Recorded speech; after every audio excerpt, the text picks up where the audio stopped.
नमस्कार, स्वागत है आप सभी का डीडी न्यूज पर। आप देख रहे हैं मिड डे प्राइम में हूं ऋतु वर्मा। अगले 1 घंटे में हम बात करेंगे देश भर की बड़ी खबरों की। उपराष्ट्रपति चुनाव से पहले इंडिया गठबंधन के उम्मीदवार बी सुदर्शन रेड्डी और लालू प्रसाद यादव की मुलाकात पर गरमाई सियासत। बीजेपी हुई हमलावर, क्यों कहा बीजेपी ने चारा घोटाले के दोषी से मुलाकात करना निंदनीय। कांग्रेस अध्यक्ष मल्लिकार्जुन खड़गे पर क्यों लगा किसान के अपमान का आरोप, होगी देश दुनिया की बड़ी खबरें। लेकिन आइए शुरुआत करेंगे सबसे पहले अभी तक की बड़ी खबरों के साथ। उपराष्ट्रपति पद के विपक्षी उम्मीदवार बी सुदर्शन रेड्डी की लालू यादव से मुलाकात पर बीजेपी ने उठाए सवाल। रविशंकर प्रसाद ने कहा, देश की आत्मा बचाने की बात न करें रेड्डी।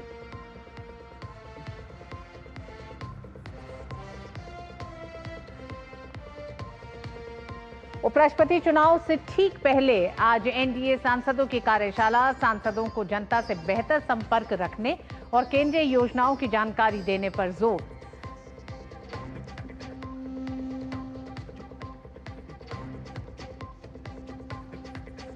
जम्मू कश्मीर के कुलगाम में आतंकी मुठभेड़ जारी, बूडर के जंगलों में मारा गया एक आतंकवादी, अन्य की तलाश जारी।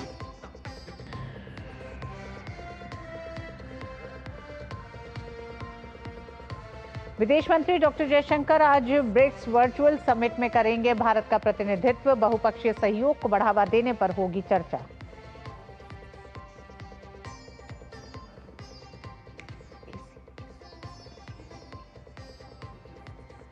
और बारिश से हुए नुकसान का आकलन करने देहरादून पहुंची अंतर मंत्रालय की केंद्रीय टीम। बिहार में उफान पर नदियां, तो वहीं गुजरात और हिमाचल में तेज बारिश का अलर्ट।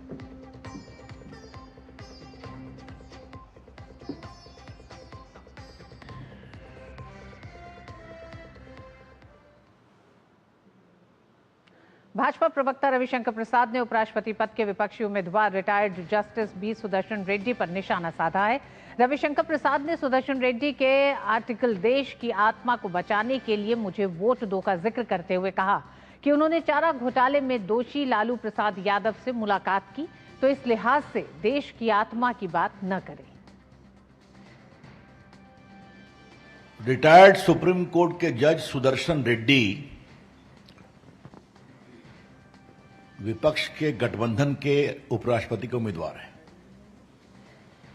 हम सभी जजेस की बहुत इज्जत करते हैं, चाहे वो सिटिंग जज हो या रिटायर्ड जज हो। लेकिन जब कोई जज चुनावी अखाड़े में आता है और कुछ बड़ी बड़ी बातें करते हैं तो सवाल तो उठेंगे। अब देखिए, उनका आज का स्टेटमेंट है, एक अखबार में छपा है, vote for me to save soul of the nation, opposition VP pick. और देश के कॉन्शियंस को बचाने के लिए बहुत बड़ी बड़ी बातें की गई है। रविशंकर प्रसाद ने साथ ही कांग्रेस अध्यक्ष मल्लिकार्जुन खड़गे पर किसान का अपमान करने का आरोप लगाया। उन्होंने कहा कि मल्लिकार्जुन खड़गे साहब के पास एक किसान जब अपनी पीड़ा बताने गया तो कांग्रेस अध्यक्ष ने किसान का अपमान किया है और किसानों के दर्द का मजाक उड़ाया। एक गरीब किसान 4 एकड़ या 4 बीघा वाला अपनी मटर की खेती बाढ़ और बरसात में बर्बाद हो गई, उसकी पीड़ा बताने गया था, तो कहे यहां क्यों आए हो, तुम्हारा दिखावा क्या करते हो, तुम्हारा 4 बीघा है, 4 एकड़, मेरा 40 एकड़ बर्बाद हो गया। तो पहली बात हमें मालूम हुई कि सम्मानीय कांग्रेस के राष्ट्रीय अध्यक्ष 40 एकड़ जमीन रखते हैं कलबुर्गी में, यह देश को मालूम हुआ। Karnataka is being ruled by A Congress government. आप कांग्रेस के राष्ट्रीय अध्यक्ष हैं, तो किसान वहां जाएगा तो दिखावा करेगा, पब्लिसिटी करेगा। सुप्रीम कोर्ट के पूर्व जज और इंडी गठबंधन के उपराष्ट्रपति पद के उम्मीदवार बी सुदर्शन रेड्डी ने हाल ही में लालू प्रसाद यादव से मुलाकात की। इस मुलाकात को लेकर भाजपा नेता अमित मालवीय ने सवाल उठाए हैं।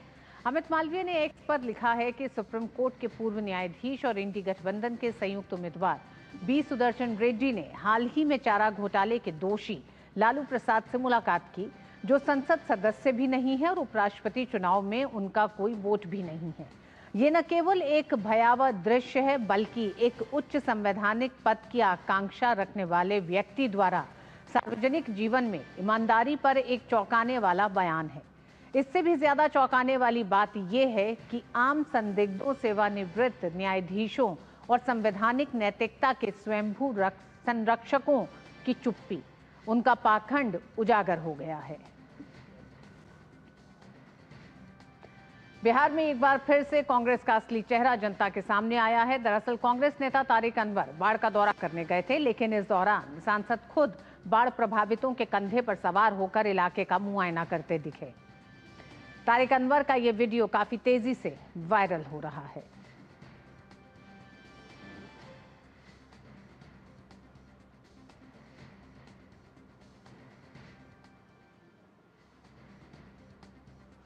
बिहार के कई जिले इस समय बाढ़ से पीड़ित हैं। ऐसे में कांग्रेस के नेता जब बाढ़ का मुआयना करने पहुंचे हैं तो खुद उन एक तरह से पीड़ितों के ही कंधे पर सवार होकर उस इलाके का मुआयना कर रहे हैं। उधर भाजपा के राष्ट्रीय प्रवक्ता प्रदीप भंडारी ने राजद नेता तेजस्वी यादव के राष्ट्रीय प्रतीक अशोक स्तंभ पर दिए गए बयान को लेकर कड़ी आलोचना की है। उन्होंने तेजस्वी यादव के बयान का वीडियो साझा कर लिखा है कि जैसे पिता वैसा बेटा, पिता ने महाकुंभ का अपमान किया, अब बेटा अशोक स्तंभ के अपमान को अप्रासंगिक बता रहा है। तेजस्वी यादव को शर्म आनी चाहिए। कांग्रेस राजद भारत की आस्था और राष्ट्रीय गौरव का प्रतिनिधित्व करने वाली हर चीज के खिलाफ खड़े हैं। पहले महाकुंभ का अपमान, अब हमारे राष्ट्रीय प्रतीक का अनादर। राजद संविधान विरोधी है, राजद राष्ट्र हित विरोधी है, आरजेडी संविधान विरोधी है, राष्ट्र विरोधी है। ये ट्वीट किया है प्रदीप भंडारी ने। आइए आपको तेजस्वी यादव का वो बयान भी सुनवाते हैं जिसको लेकर भाजपा हमलावर है। फालतू की चीजें जो है ना, कौन क्या कह रहा नहीं कर रहा है, जिसने किया है उस पर कार्रवाई होनी चाहिए। और भारतीय जनता पार्टी ने जिस तरह से सवाल उठाया है, उपराष्ट्रपति पद के उम्मीदवार इंडी गठबंधन के बी सुदर्शन रेड्डी और लालू प्रसाद की मुलाकात को लेकर जो टिप्पणी की है, उस पर और बात करने के लिए शैलेंद्र मिश्र और पटना से मधुरेश नारायण हमारे साथ जुड़ रहे हैं। शैलेंद्र, सबसे पहले आप ही के पास आना चाहेंगे, आखिर भारतीय जनता पार्टी को ये मुलाकात क्यों इतनी अखर रही है?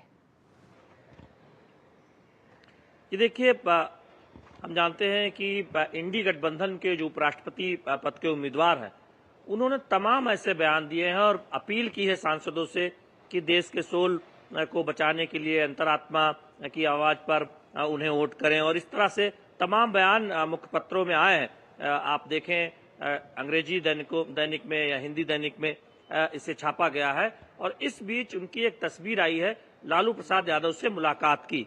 अब बीजेपी ये कह रही है कि वो सभी जो जज हैं, चाहे वो मौजूदा जज हों या फिर पूर्व जज हों, न्यायाधीश हों, उनका सम्मान करती है। लेकिन जब कोई राजनीतिक जीवन में आकर इस तरह के बयान देता है और वो ऐसे व्यक्ति से मुलाकात करता है जो करप्शन के मामले में दोष सिद्ध हो चुके हैं, जो रेलवे में जमीन के मामले में चार्जशीट हैं, जिन पे चार्जशीट दाखिल हुई है और जिन पर कई आरोप हैं, और वो मतदाता भी नहीं है जिसका चुनाव उपराष्ट्रपति का जो चुनाव लड़ रहे हैं इंडी गठबंधन के उम्मीदवार रेड्डी जी, तो निश्चित तौर पर ये सवाल उठता है कि उनकी अपनी राजनीतिक सुचिता क्या है।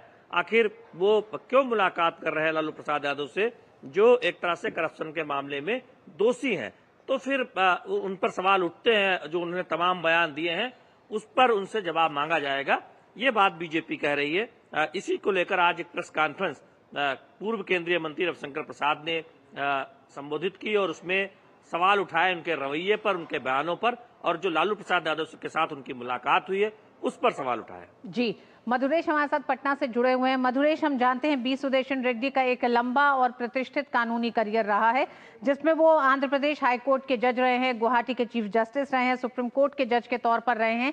ऐसे में लालू प्रसाद यादव से इस समय ठीक एक दिन पहले मिलने के क्या कारण हो सकते हैं? क्योंकि इस मुलाकात को एक तरह से कई तरीके से देखा जा रहा है। एक तो ये कि एक वो बाकायदा जज हैं और एक सजा याफ्ता मुजरिम से, चारा घोटाले के मुख्य आरोपी से जो सजा काट रहे हैं, उनसे अगर मुलाकात करते हैं तो इसके कई मायने निकाले जा रहे हैं। ये मुलाकात क्यों इतनी अहम थी?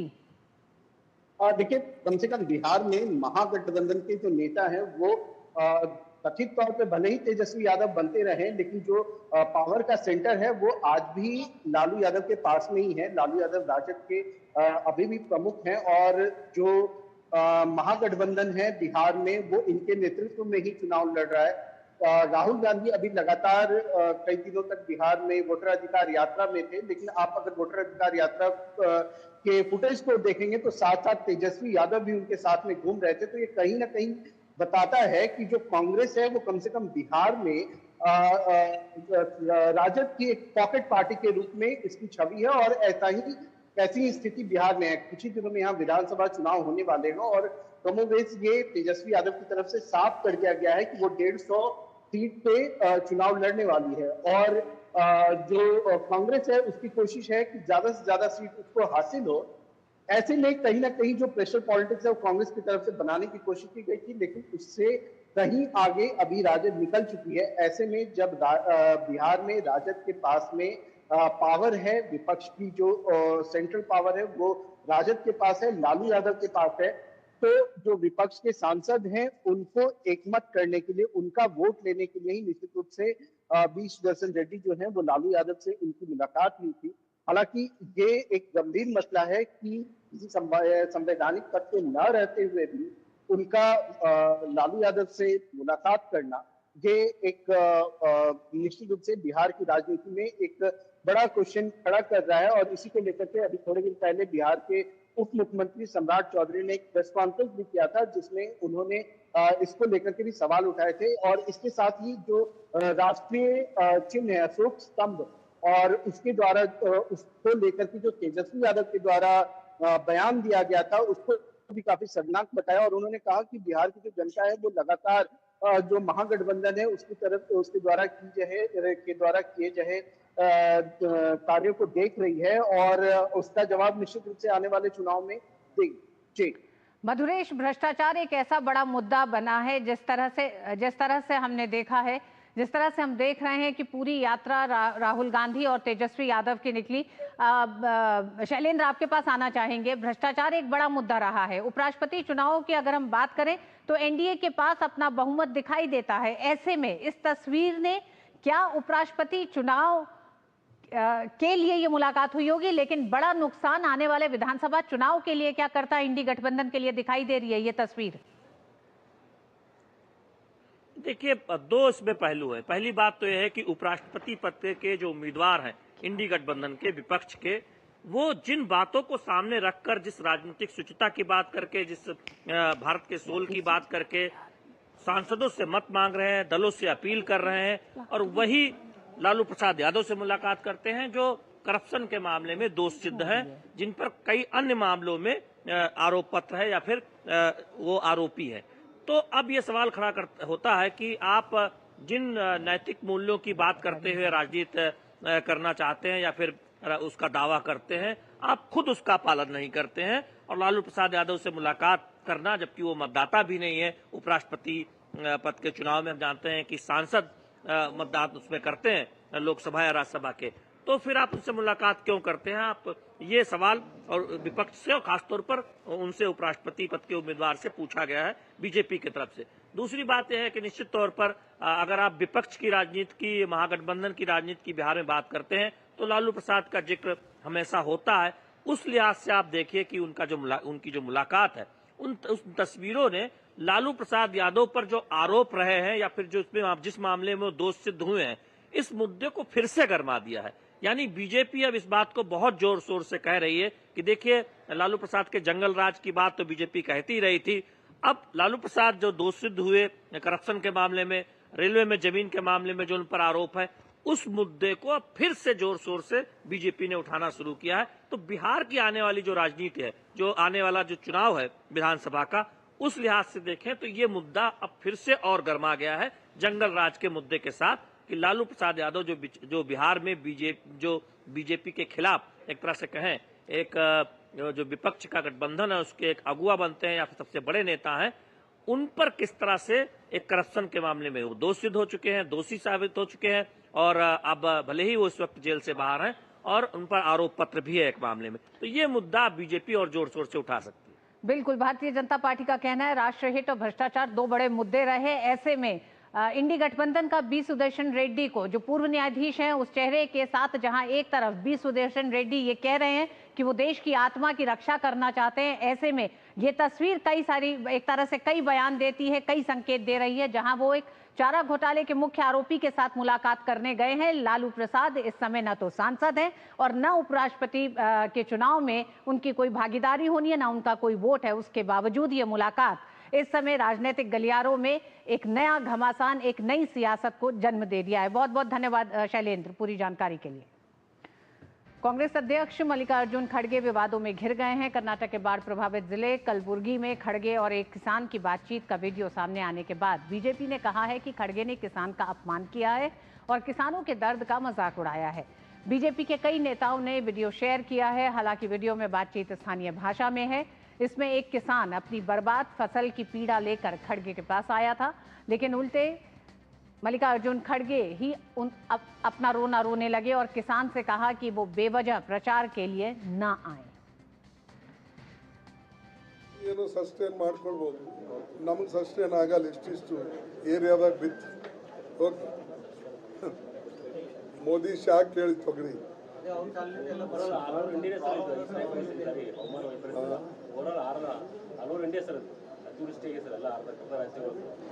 ಎಲ್ಲ ಫ್ಲಡ್. भाजपा नेता शहजाद पूनावाला ने कांग्रेस अध्यक्ष मल्लिकार्जुन खड़गे द्वारा किसान के अपमान पर कड़ी प्रतिक्रिया जाहिर की है। उन्होंने कहा कि कांग्रेस किसानों, जवानों और भारत के संविधान का अपमान करती है। मल्लिकार्जुन खड़गे का रवैया किसानों के प्रति उनकी सोच को दर्शाता है। किसानों का अपमान, जवानों का अपमान, संविधान का अपमान, यही तो कांग्रेस की पहचान। सेना का अपमान किया, सुप्रीम कोर्ट ने फटकार लगाई। संविधान का तो रोज ही अपमान करते, ईसीआई पर जो बयान देते। पर जिस प्रकार से कल एक किसान अपनी व्यथा, अपने दुख को बताने के लिए खड़गे जी के पास गया और उन्होंने बताया कि देखिए मेरा इतना नुकसान हुआ, तो खड़गे जी ने उनको फटकारते हुए कहा कि क्या तुम पीआर करने आए हो, तुमसे ज्यादा मेरा नुकसान हो गया, भागो यहां से। मतलब कि किसानों के प्रति कितना वैमनस्य है इनके मन में। इसीलिए तो इन्होंने 8 वर्षों तक स्वामीनाथन कमीशन रिपोर्ट लागू नहीं की। इसीलिए कर्नाटका में पिछले कुछ वर्षों में हजारों किसानों ने आत्महत्या कर ली। इसीलिए तेलंगाना और कर्नाटक में जो किसानों को बड़े वादे किए थे वो पूरे नहीं हो पाए। और वक्त एक छोटे से ब्रेक का है। ब्रेक के बाद खबरें जारी रहेंगी। देखते रहिए डीडी न्यूज। टाइम पे खा लेना और प्लीज बाइक धीरे चलाना जी। और ये तुम्हारी सेफ्टी के लिए। अरे एक बात तो रह गई। LIC? ये हमारी सेफ्टी के लिए। दिल की सुनो, LIC चुनो। LIC हर पल आपके साथ। ये विशाल है ना, इसका सब प्रॉपर चलता है। कल उसके बैंक अकाउंट में 15,000 रुपए का फ्रॉड हुआ है, पता है? इसको तो कोई टेंशन ही नहीं होती है, देखना। टेंशन क्यों? मेरी कोई गलती नहीं थी। फिर भी फ्रॉड होने पर मैंने तुरंत बैंक को इन्फॉर्म कर दिया। RBI कहता है अगर आपके अकाउंट से किसी ने धोखे से पैसे निकाले हैं तो बैंक को जल्द से जल्द इन्फॉर्म कीजिए। 3 दिन के अंदर इन्फॉर्म किया तो कोई नुकसान नहीं होगा। जितना लेट करोगे उतना ज्यादा नुकसान। और सुन, सब चलता नहीं है, प्रॉपर चलाना पड़ता है। RBI कहता है जानकार बनिए, सतर्क रहिए। संसद भवन परिसर के लाइब्रेरी बिल्डिंग में एनडीए सांसदों की कार्यशाला आयोजित की जा रही है, जिसमें पार्टी के वरिष्ठ नेता विभिन्न सत्रों के माध्यम से सांसदों का मार्गदर्शन कर रहे हैं। खास बात यह रही कि प्रधानमंत्री नरेंद्र मोदी भी इसमें आम सांसदों की तरह शामिल हुए और कार्यशाला के दौरान अंतिम पंक्ति में बैठे नजर आए। गौरतलब है कि पीएम मोदी अक्सर अपने सांसदों को क्षेत्र में सक्रिय रहने, जनता से सतत संपर्क बनाए रखने और केंद्र की योजनाओं के लाभ आम लोगों तक पहुंचाने पर जोर देते रहे हैं। इस कार्यशाला का उद्देश्य सांसदों को प्रभावी जनसंपर्क और संगठनात्मक मजबूती के लिए प्रशिक्षित करना है।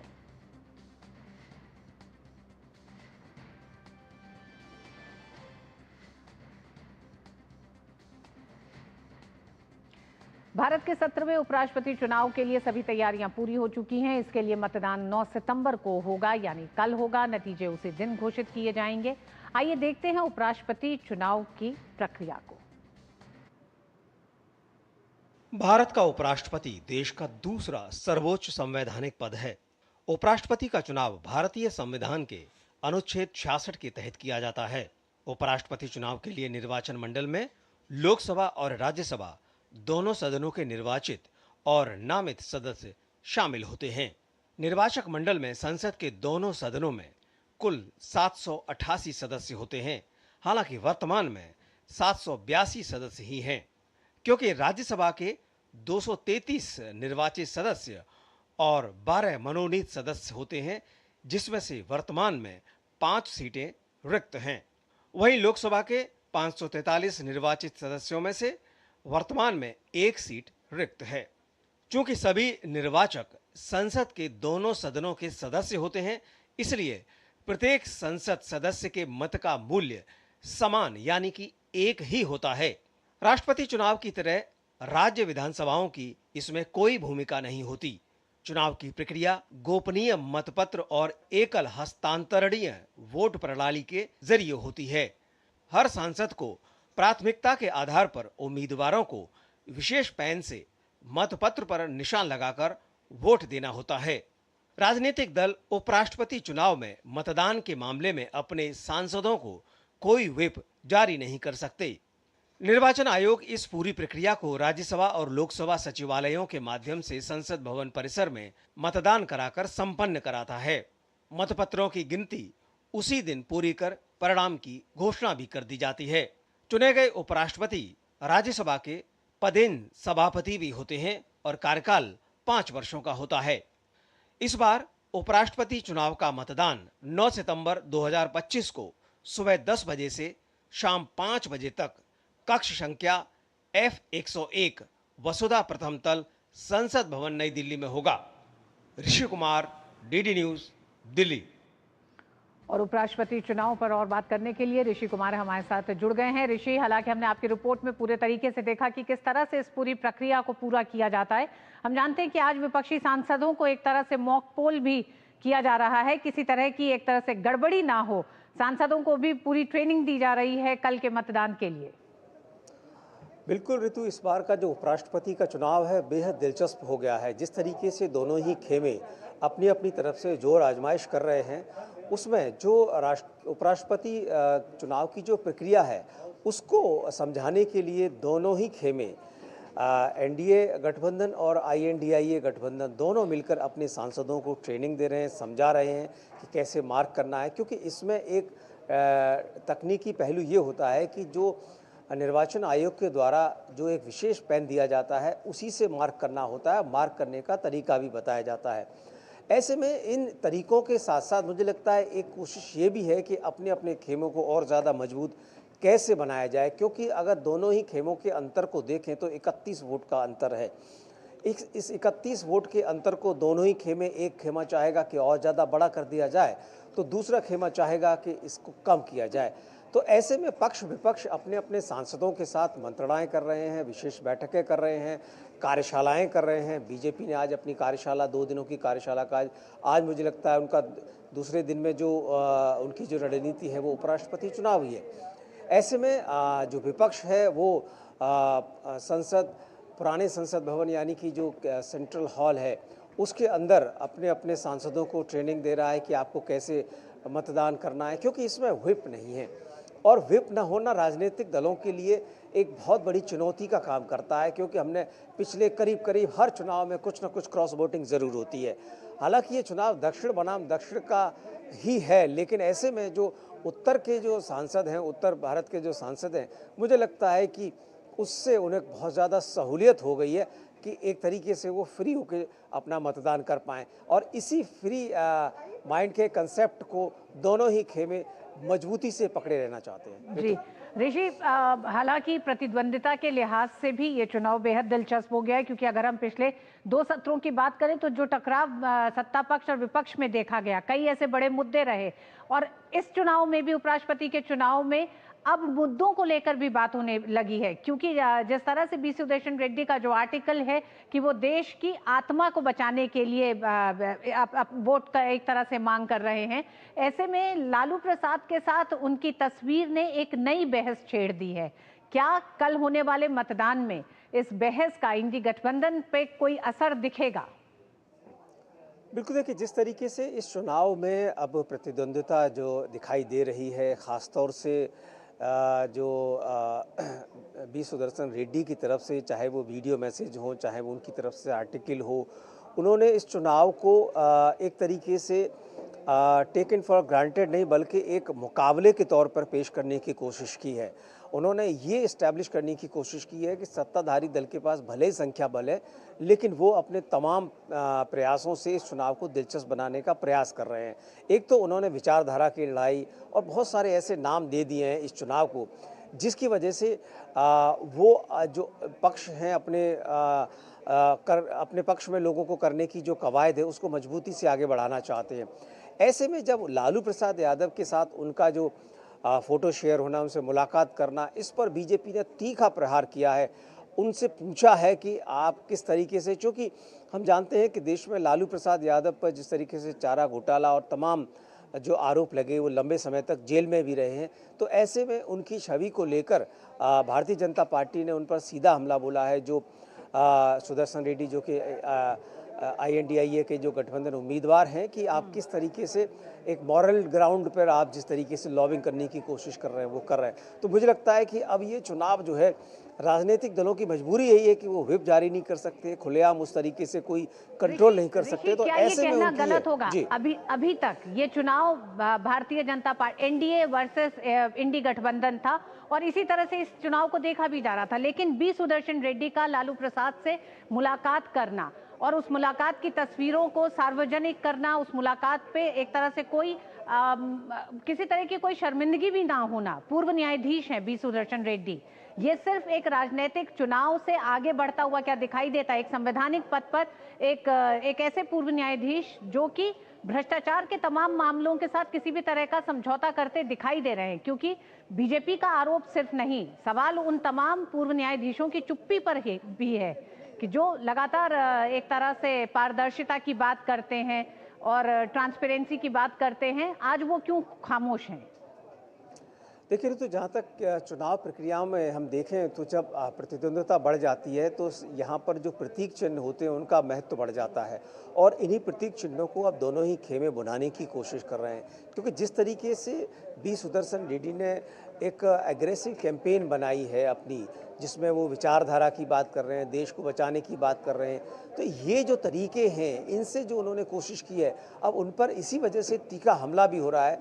वो पूर्व न्यायाधीश रहे हैं, तो ऐसे में एक न्यायाधीश आपराधिक प्रवृत्ति या सजा याफ्ता कोई भी व्यक्ति है, उसके साथ अगर लॉबिंग करते हुए दिखता है तो मॉरल ग्राउंड पर उन पर हमला तो बनता ही है। और इसी हमले को बीजेपी लगातार कर रही है, NDA गठबंधन लगातार कर रहा है और उनके ऊपर ये प्रश्न चिन्ह लगा रहा है कि आप किस तरीके के संवैधानिक जो मर्यादाएं उनकी दुहाई दे रहे हैं। तो मुझे लगता है कि ये राजनीतिक प्रतिद्वंद्विता का चरम है।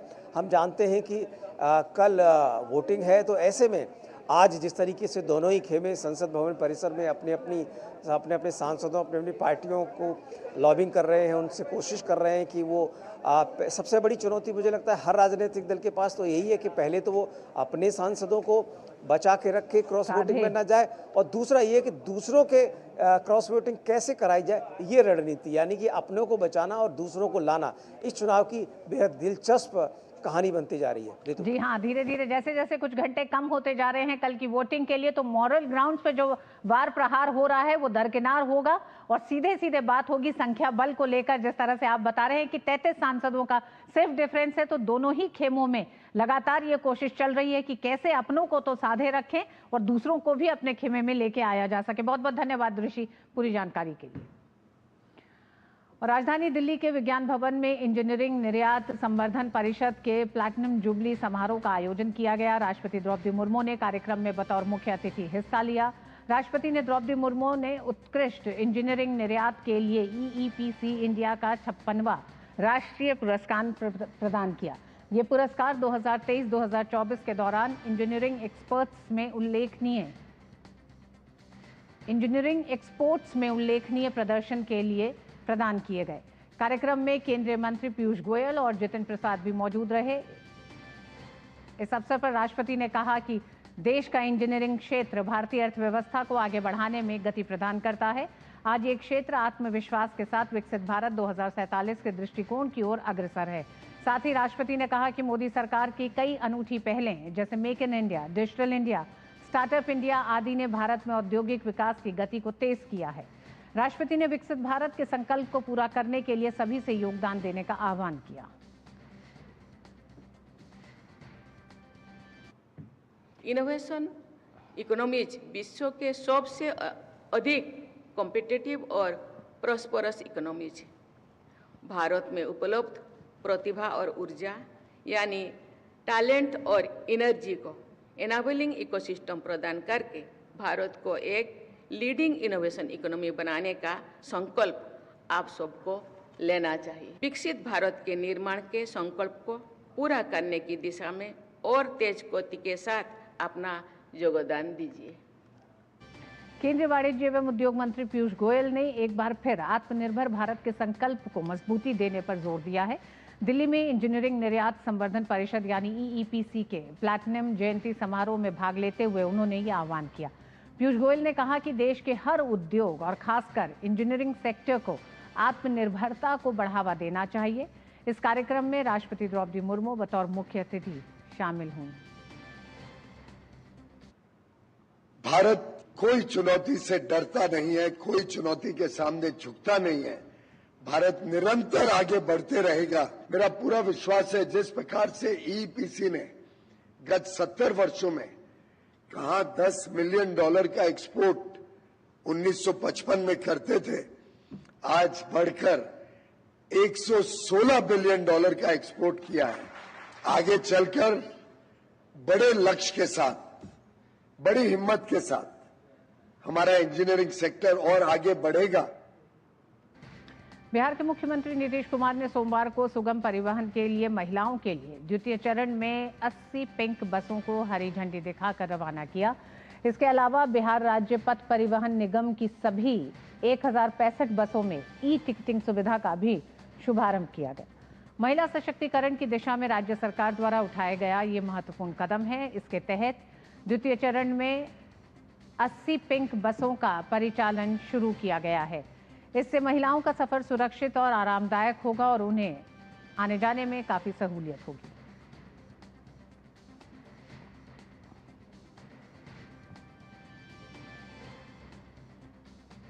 सुप्रीम कोर्ट में आज बिहार में एसआईआर कराने के चुनाव आयोग के फैसले के खिलाफ याचिकाओं पर सुनवाई होगी।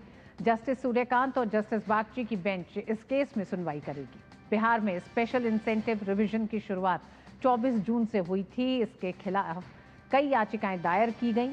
अब फाइनल वोटर लिस्ट 30 सितंबर को जारी होगी। पिछली सुनवाई में शीर्ष अदालत ने दावे और आपत्ति की समय सीमा बढ़ाने से इनकार कर दिया था। इसके बाद चुनाव आयोग ने कोर्ट में कहा कि 1 सितंबर के बाद भी दावे स्वीकार किए जाएंगे। इससे पहले 22 अगस्त की सुनवाई में सुप्रीम कोर्ट ने राजनीतिक दलों को बूथ लेवल एजेंट्स के जरिए मतदाताओं की मदद करने का निर्देश दिया था। गौर करने वाली बात यह है कि सुप्रीम कोर्ट ने कभी ये नहीं कहा कि एसआईआर अवैध है, लेकिन इसकी टाइमिंग और प्रक्रिया पर जरूर सवाल उठाए। सुनवाई के दौरान अदालत ने 65 लाख गायब नामों की लिस्ट वेबसाइट पर प्रकाशित करने का आदेश दिया और आधार, वोटर आईडी और राशन कार्ड जैसे दस्तावेजों को भी स्वीकार करने के निर्देश दिए।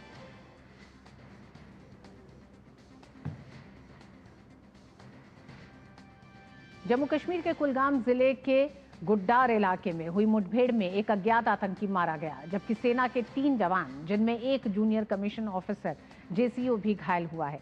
जानकारी के अनुसार पुलिस, सेना और सीआरपीएफ की संयुक्त टीम ने इलाके में आतंकियों की मौजूदगी की सूचना के बाद तलाशी अभियान शुरू किया था। इस दौरान जंगल में संदिग्ध गतिविधियां दिखने पर सेना के जवानों ने चुनौती दी तो आतंकवादियों ने गोलीबारी शुरू कर दी। इस पर सैनिकों ने भी जवाबी कार्रवाई की। फिलहाल अभी इलाके की घेराबंदी करके तलाशी अभियान चलाया जा रहा है।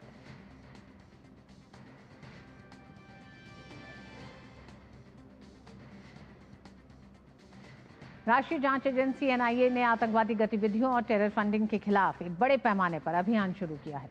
जम्मू कश्मीर और बिहार समेत देश के 5 राज्यों में 22 जगहों पर चल रही इस छापेमारी ने सुरक्षा एजेंसियों की सक्रियता को दर्शाया है। ये कार्रवाई 2025 में दर्ज एक नए एफआईआर के तहत की जा रही है, जिसका मकसद आतंकी नेटवर्क को ध्वस्त करना और उनकी फाइनेंशियल चेन को तोड़ना है।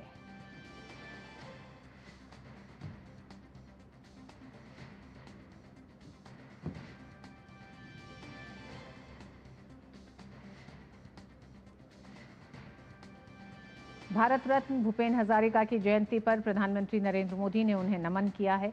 पीएम ने सोशल मीडिया प्लेटफॉर्म एक्स पर ट्वीट कर लिखा, असम की संस्कृति को वैश्विक पहचान देने वाले भारत रत्न डॉक्टर भूपेन हजारिका को उनकी जयंती पर मेरा नमन। भारतीय संस्कृति और संगीत जगत को उनका योगदान अविस्मरणीय रहेगा।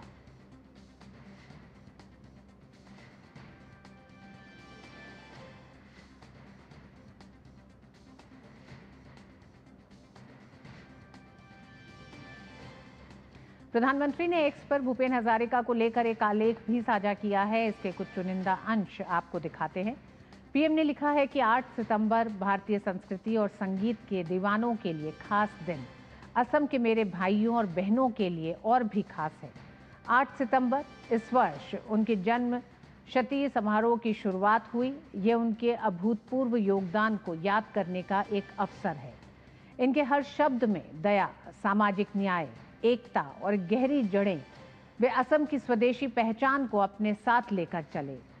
सीखने की चाहत ने उन्हें बनारस हिंदू विश्वविद्यालय के कॉटन कॉलेज से पहुंची उत्कृष्ट प्रदर्शन करने की चाहत ले गई अमेरिका, जहां उस समय के प्रमुख शिक्षाविदों, विचारकों और संगीतकारों से मुलाकात की।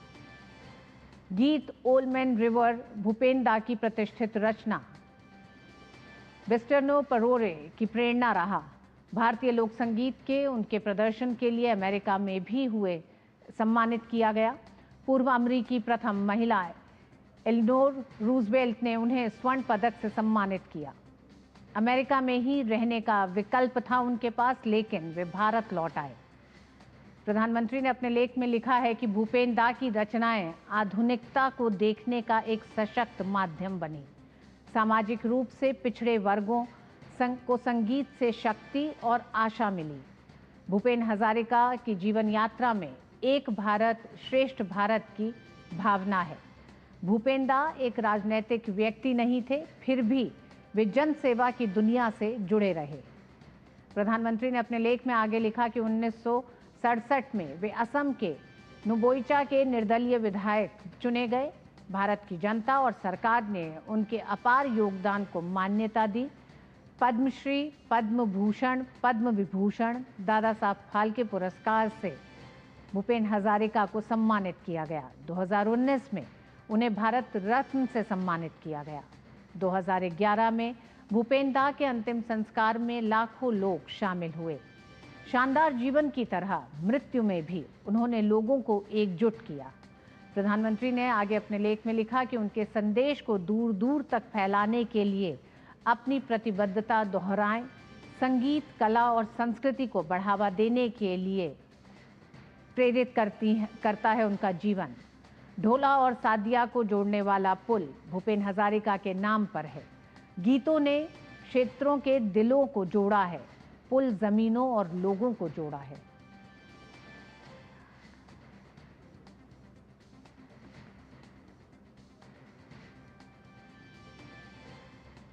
केंद्रीय गृह मंत्री अमित शाह ने भारत रत्न डॉक्टर भूपेन हजारिका को उनकी जयंती पर श्रद्धांजलि दी।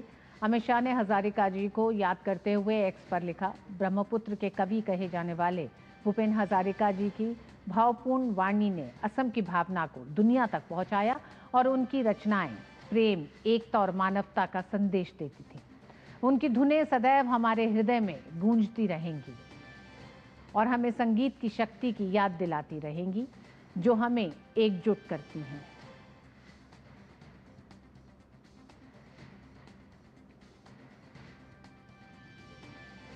अमित शाह ने आगे लिखा, ब्रह्मपुत्र के कवि की भावपूर्ण वाणी ने असम की भावना को दुनिया तक पहुंचाया है।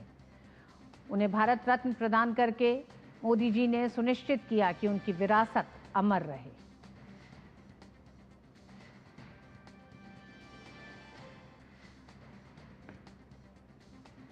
और मिड डे प्राइम में वक्त एक छोटे से ब्रेक का।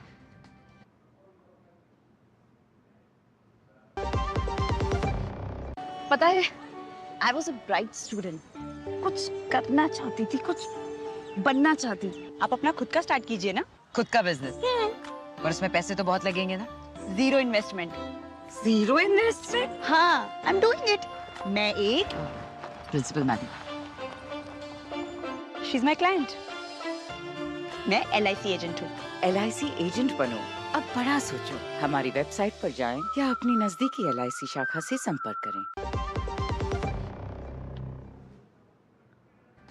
उत्तराखंड में आपदा से हुए नुकसान का आकलन करने के लिए अंतर मंत्रालय केंद्रीय टीम सोमवार को देहरादून पहुंची। इस दौरान टीम ने विभिन्न जनपदों में आपदा से हुई क्षति का आकलन किया।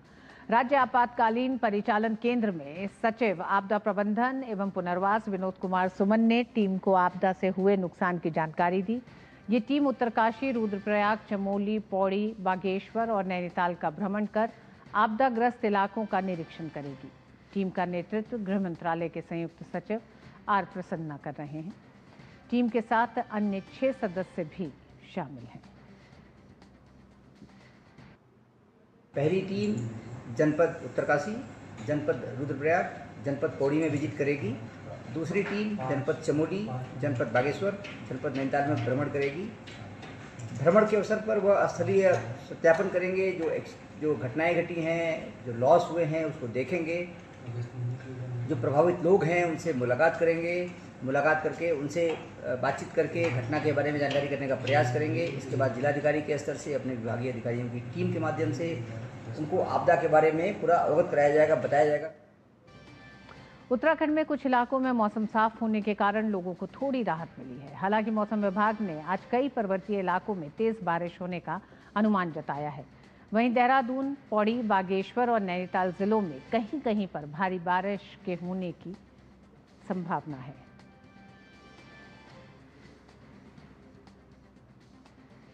उधर पंजाब के कई जिले भीषण बाढ़ की चपेट में हैं, जहां लगातार हो रही बारिश ने हालात और गंभीर बना दिए हैं।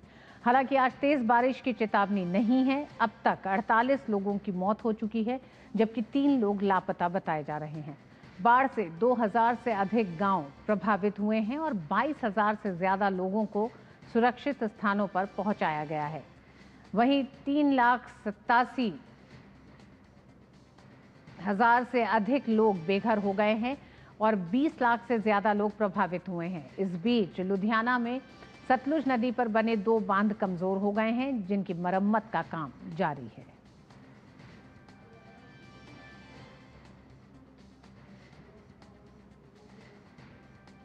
पंजाब में आई बाढ़ के बाद से राहत बचाव एजेंसियां युद्ध स्तर पर लगातार काम कर रही हैं। लाखों लोगों को इस मुश्किल समय में बाढ़ के इलाकों से सुरक्षित स्थानों पर पहुंचाया गया है। एम्स नई दिल्ली की डॉक्टर और नर्स टीम इस वक्त पंजाब के बाढ़ग्रस्त इलाके में प्रभावितों को राहत पहुंचाने में जुटी है। अमृतसर पहुंची टीम ने बाबा बुड्ढा साहिब समाध गुरुद्वारा में मत्था टेकने के बाद रामदास, मच्छीवाल और घोनेवाल में प्रभावित परिवारों के लिए चिकित्सा शिविर लगाए। यहां उन्होंने घर घर जाकर जरूरतमंदों तक दवाइयां पहुंचाई, उनके स्वास्थ्य का परीक्षण किया। यहां धुस्सी तटबंध के टूटने से इसके आसपास के गांवों में सबसे ज्यादा नुकसान हुआ है। हालांकि पानी का स्तर पहले से कम हो रहा है, लेकिन मुश्किलें अभी भी बरकरार हैं। इसलिए एम्स की टीम लगातार यहां डटी हुई है।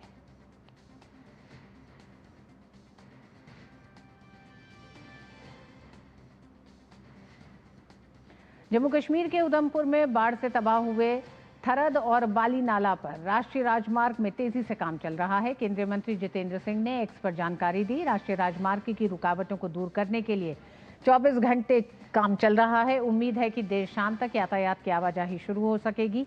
इस बीच उधमपुर से आगे सड़क संपर्क न होने के कारण कटरा से रामबन संगलदान तक नई शुरू की गई विशेष लोकल पैसेंजर ट्रेन में जरूरी सामान ले जाने की व्यवस्था की गई है। वहां से ये जरूरी सामान सड़क मार्ग से डोडा और किश्तवाड़ जिलों तक भी पहुंचाया जा सकेगा।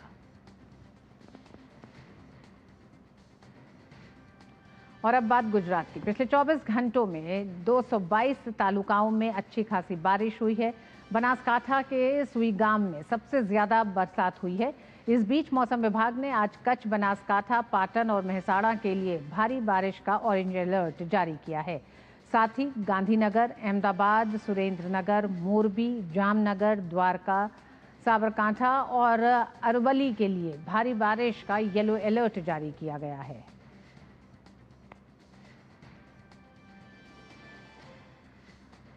देश के अलग अलग हिस्सों में बारिश का अलर्ट है। हिमाचल प्रदेश में भारी बारिश का कहर बरपा कर लगातार बरसात जारी है। मौसम विभाग ने आज राज्य के 9 जिलों में बारिश का येलो अलर्ट जारी किया है।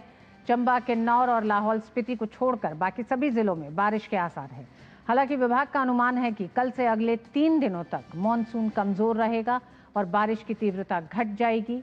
इस साल का मॉनसून प्रदेश के कई हिस्सों में सामान्य से ज्यादा सक्रिय रहा है। आंकड़ों के मुताबिक शिमला में औसत से 113% और कुल्लू में 116% अधिक वर्षा दर्ज की गई। यही नहीं, अन्य जिलों में भी अपेक्षा से ज्यादा बारिश हुई है। इस असामान्य बारिश ने प्रदेश की सड़कों, मकानों, बुनियादी ढांचों को भारी नुकसान पहुंचाया है। अब तक प्रदेश में करीब 4080 करोड़ रुपए की निजी और सार्वजनिक संपत्ति बरसात के कारण बर्बाद हो चुकी है। अकेले मकानों की अगर हम बात करें तो 1194 घर पूरी तरह ढह चुके हैं, जबकि 5077 मकानों को आंशिक क्षति पहुंची है। इसके अलावा 4 राष्ट्रीय राजमार्ग समेत 1087 सड़कें अब भी बाधित हैं, जिससे आवाजाही में बड़ी मुश्किलें आ रही हैं।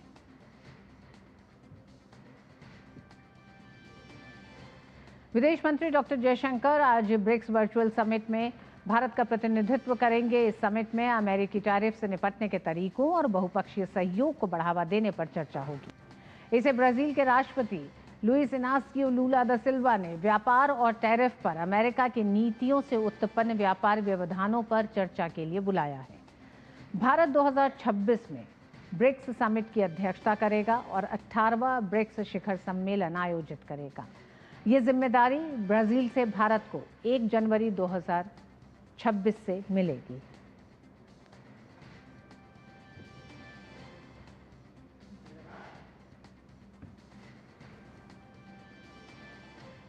विदेश मंत्री एस जयशंकर ने आज नई दिल्ली में आयोवा की गवर्नर किम्बर्ली से मुलाकात की। इस दौरान भारत अमेरिका आर्थिक संबंधों और उनकी संभावनाओं पर चर्चा की गई।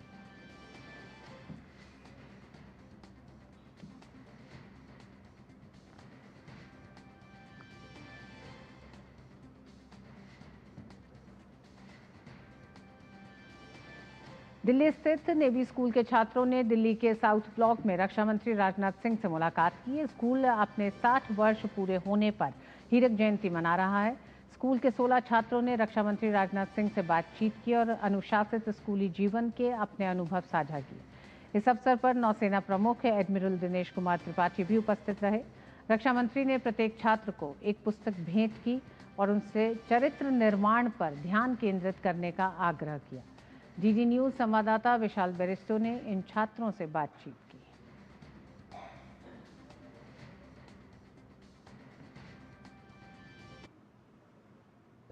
नेवी स्कूल दिल्ली अपनी स्थापना के 60 साल पूरे कर चुका है और ये मना रहे हैं अपनी स्थापना की हीरक जयंती। इन्होंने अभी रक्षा मंत्री से मुलाकात की है। आइए हम उन लोगों से बात करते हैं और जानते हैं कि किस तरह से उनको प्रेरणा मिली। सबसे पहले हम प्रिंसिपल मैम से बात करना चाहेंगे। कैसा अनुभव रहा आपका? बहुत बहुत बढ़िया अनुभव रहा। रक्षा मंत्री जी ने हमें समय दिया और बहुत प्रेरित किया इन बच्चों। 12 बच्चे आए थे मेरे साथ। इन सब बच्चों को किताबें दी, उनको समझाया और इनके बारे में जाना, मिलकर बहुत अच्छा लगा और बहुत इंस्पायर हुए ये बच्चे। किस तरह से इंस्पायर हुए आप? अभी हाल ही में रक्षा मंत्री जी ने ऑपरेशन सिंदूर को चलाया था, तो उसके ऊपर एक कविता थी, वो मैंने सुनाई थी। तो मुझे तो बहुत अच्छा लगा रक्षा मंत्री जी से मिलके और मेरे लिए तो मतलब once in a lifetime experience कह सकते हैं आप कि ये मौका फिर कभी आने नहीं वाला। क्या मैसेज आप अपने स्कूल के लिए लेके जाओगे रक्षा मंत्री से मिलने के बाद? रक्षा मंत्री जी ने हमें कैरेक्टर की इंपॉर्टेंस के बारे में बताया। पर्सनालिटी डेवलपमेंट जो हमारे स्कूल का कॉर्नरस्टोन है, बहुत ही अहम हिस्सा है। तो मैं अपने स्कूल को बोलूँगी कि ऐसे ही आगे बढ़ते रहो, ऐसे ही सबको प्रेरणा देते रहो और ऐसे ही ऊंचाइयों को छूती रहो, नई ऊंचाइयों को। मेरा तो स्टार्टिंग से ही इंडियन मिलिट्री में ज्वाइन करने का मन है, एनडीए के थ्रू, और डिफेंस मिनिस्टर से मिलके और इंस्पिरेशन मिली है। ये हमें मोटिवेट करता है कि हमें कैसे देशभक्ति के लिए, और ये शायद एक अवसर है, बहुत कम लोगों को जो मिलता है, और मिलके बहुत अच्छा लगा। कैसे उनने बताया कि अहंकार मुक्त हमारा कैरेक्टर होना चाहिए, कैसे हमें छोटी छोटी चीज़ें जो स्कूल में सिखाई जाती हैं वो हमारी पर्सनालिटी को और हमारे पूरे डेवलपमेंट में हेल्प करती हैं। काफ़ी प्रभावशाली अनुभव था और उन्होंने हमें प्रेरित किया। एक उनका उदाहरण था जो मैं जीवन भर याद रखूँगा, वो था रावण के ऊपर, कि रावण को ज्ञान का अहंकार था और राम को अहंकार का ज्ञान था।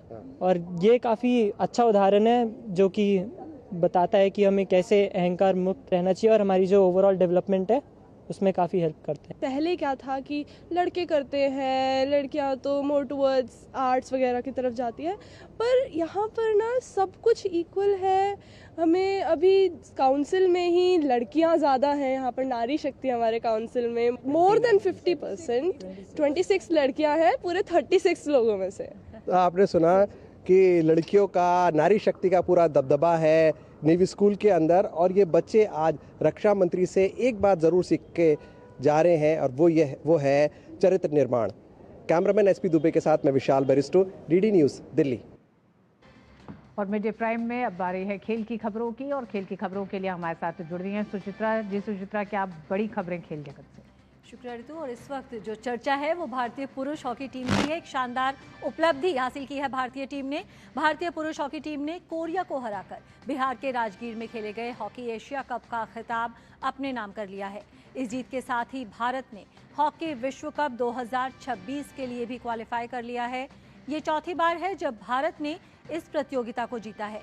टीम ने इससे पहले साल 2003, 2007 और 2017 में भी ये खिताब जीतने में सफलता हासिल की थी। आप हर मैच से सीखते हैं, जैसे मैं हर मैच के बाद भी यही बोलता हूँ कि प्लस और माइनस रहता ही हमेशा, बट कितनी जल्दी आप उसको एनालाइज करके उस पर वर्क करके चीज़ों को अप्लाई करते हैं वो मैटर करता है। तो I think as a team defence हमने काफ़ी अच्छी की है और जो स्कोरिंग देख रहे हैं बहुत अच्छी रही है। Credit goes to the forwards के जिन्होंने इतना अच्छा किया, अपॉर्चुनिटीज़ जो भी मिल रही थी वो गोल में कन्वर्ट कर रहे थे। तो ये कॉम्बिनेशन अच्छा है, इसको कंटिन्यू करेंगे। अच्छा स्ट्रॉन्ग स्क्वाड बनेगा हमारा 33 का, तो जितना भी टाइम रहेगा मेक श्योर कि हम वन ऑफ द बेस्ट जो स्क्वाड है वो रेडी करें वर्ल्ड कप के लिए। प्रधानमंत्री नरेंद्र मोदी ने हॉकी एशिया कप का खिताब जीतने पर भारतीय पुरुष हॉकी टीम को बधाई दी। उन्होंने सोशल मीडिया प्लेटफॉर्म एक्स पर पोस्ट किया, बिहार के राजगीर में आयोजित एशिया कप 2025 में शानदार जीत के लिए हमारी पुरुष हॉकी टीम को बधाई। यह जीत इसलिए और भी खास है क्योंकि उन्होंने गत विजेता दक्षिण कोरिया को हराया है। यह भारतीय हॉकी और भारतीय खेलों के लिए गौरव का क्षण है। यही कामना है कि हमारे खिलाड़ी कामयाबी के नए शिखर छूते रहें और देश का नाम रोशन करते रहें। तो भारत ने चौथी बार हॉकी एशिया कप जीतकर इतिहास रच दिया है। 2025 हॉकी एशिया कप के फाइनल में भारत ने दक्षिण कोरिया को 4-1 से हराकर चौथी बार ये प्रतिष्ठित खिताब अपने नाम किया। इस जीत के साथ ही भारतीय टीम ने अगले साल होने वाले हॉकी विश्व कप के लिए भी क्वालिफाई कर लिया है। देखिए बिहार के राजगीर से डीडी न्यूज़ के संवाददाता गौरव कुमार की ये विशेष रिपोर्ट। भारतीय पुरुष हॉकी टीम ने इतिहास रच दिया है। जी हां, राजगीर के इसी मैदान पर भारत ने कोरिया को फाइनल मुकाबले में 4-1 से शिकस्त दी। तारीफ करनी होगी हरमनप्रीत सिंह की अगुवाई की इस भारतीय टीम की, जिसने अपनी कमियों को दुरुस्त किया। 5 बार की चैंपियन थी कोरिया की टीम इस प्रतियोगिता की और भारतीय टीम 3 बार की चैंपियन थी। लेकिन अगर बात करें तो कोरिया के खिलाफ भारत का जो रिकॉर्ड था फाइनल का, वो कोई बहुत अच्छा नहीं था। कोरिया की टीम जो थी वो कहीं ना कहीं उसका पल्ला भारी था। लेकिन उसके बावजूद जिस तरह से भारतीय टीम ने मैच में अपना दमखम दिखाया, पहले क्वार्टर से ही टीम ने गोल किया जिसे सुखजीत ने अंजाम दिया, और जो बॉडी लैंग्वेज थी वो बहुत ज्यादा कहना चाहिए कि कोरियाई टीम को हावी पड़ रही थी, क्योंकि भारत ने गेंद के पोजीशन के मामले में अपना कंट्रोल रखा। कोरिया की टीम को खिलाड़ियों को कभी भी मौका नहीं दिया खुद पर हावी होने का। अक्सर ये कहा जाता है कि भारतीय टीम की जो कंसिस्टेंसी की जो कमी है वो हमेशा सामने निकल कर आती है, लेकिन इस बार टीम ने अपने इस परफॉर्मेंस को बैलेंस करके रखा और इसको भी दूर रखा।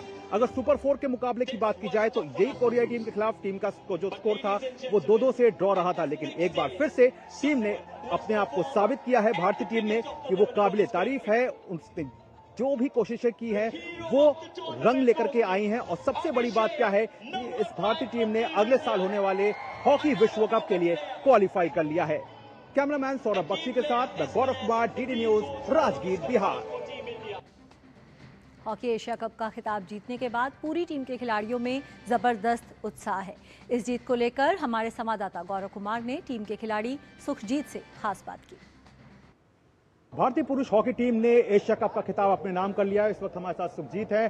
सुखजीत, काफी कड़ी मेहनत की और उसका नतीजा देखने को मिला कि 4-1 से कोरिया को हराया और अगले साल होने वाले वर्ल्ड कप के लिए क्वालिफाई भी किया। हमने कोरिया को 4-1 से हम जीते हैं, तो एज ए टीम सभी का अच्छा परफॉर्म रहा है। जो हम मैच डे बाय डे हम अच्छा परफॉर्म कर रहे थे, तो जो हम फाइनल में हमारा 4-1 स्कोर आया कोरिया के साथ। कोरिया के खिलाफ आपका सुपर जो 4 था उसका मुकाबला एक ड्रॉ भी रहा था, और लेकिन यहाँ पे आकर के आपने चारों खाने चित किया कोरिया को। ये क्या एक मतलब एक टैक्टिक्स थी कि अपनी असली ताकत को फाइनल के लिए छुपा के रखना था, या फिर आपने अपनी कमियों को ही कहीं ना कहीं दुरुस्त किया? सर, जो हमारा 2-2 ड्रा रहा था, तब हमारे से फॉरवर्ड लाइन से मतलब मिसिंग हुआ था, तो जो हमारा आज फाइनल था, हमने पूरा हमारी team as a team mindset था कि जो भी चांस मिलेगा हम उसको वेल करेंगे, और जो हमने आज फाइनल जीता। अब बात करते हैं टेनिस की। कार्लोस अल्कराज ने यूएस ओपन का खिताब जीत लिया है। फाइनल में अल्कराज ने अपने चिर प्रतिद्वंदी यानिक सिनर को मात दी। इस जीत के साथ ही अल्कराज सिनर को हटाकर दुनिया के नंबर 1 टेनिस खिलाड़ी भी बन गए हैं। यानिक सिनर और कार्लोस अल्कराज रविवार को यूएस ओपन के फाइनल में खेलने उतरे, तो ये एक ऐतिहासिक क्षण था। ये दोनों खिलाड़ी इस साल लगातार तीसरे ग्रैंड स्लैम फाइनल में आमने सामने थे। ओपन एरा में ये पहला मौका था जब 2 खिलाड़ी लगातार तीसरा ग्रैंड स्लैम फाइनल खेलने उतरे थे। वहीं यूएस ओपन के फाइनल में ये दोनों पहली बार आमने सामने थे। मैच का पहला सेट 6-2 से अल्कराज के नाम रहा। दूसरा सेट यानिक सिनर ने 6-3 से जीता और मुकाबला बराबरी पर आ गया। हालांकि नंबर 1 के ताज पर नजर टिकाए बैठे अल्कराज ने तीसरा और चौथा सेट 6-1, 6-4 से जीतकर मैच अपने नाम किया। इस जीत के साथ ही अल्कराज सिनर को हटाकर दुनिया के नंबर 1 टेनिस खिलाड़ी भी बन गए हैं। उन्होंने रैंकिंग्स के शीर्ष पर सिनर का 65 हफ्तों से चला आ रहा वर्चस्व समाप्त किया। अल्कराज सितंबर 2023 के बाद पहली बार दुनिया के नंबर 1 टेनिस खिलाड़ी बने हैं। ये अल्कराज का कुल मिलाकर 6ठा ग्रैंड स्लैम और दूसरा यूएस ओपन खिताब है। ओपन एरा में बियॉन वॉर्ड के बाद अल्कराज पहले खिलाड़ी हैं जिसने 22 साल की उम्र में 6 ग्रैंड स्लैम जीते हैं।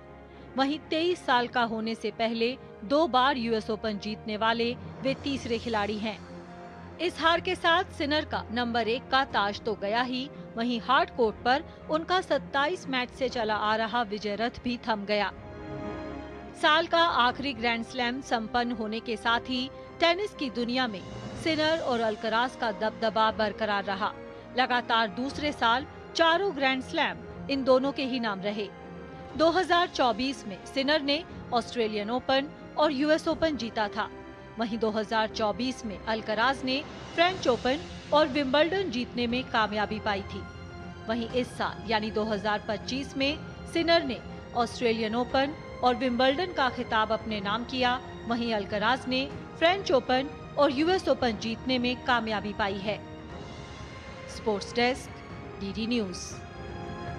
तो अल्कराज ने जीत लिया है यूएस ओपन और वो बन गए हैं दुनिया के नंबर 1 टेनिस खिलाड़ी। खेल की खबरों में फिलहाल इतना ही। वापस चलते हैं ऋतु के पास। धन्यवाद सुचित्रा इन तमाम खबरों के लिए। और मिड डे प्राइम में आज बस इतना ही। मुझे दीजिए अनुमति। डीडी न्यूज पे खबरें जारी रहेंगी। नमस्कार।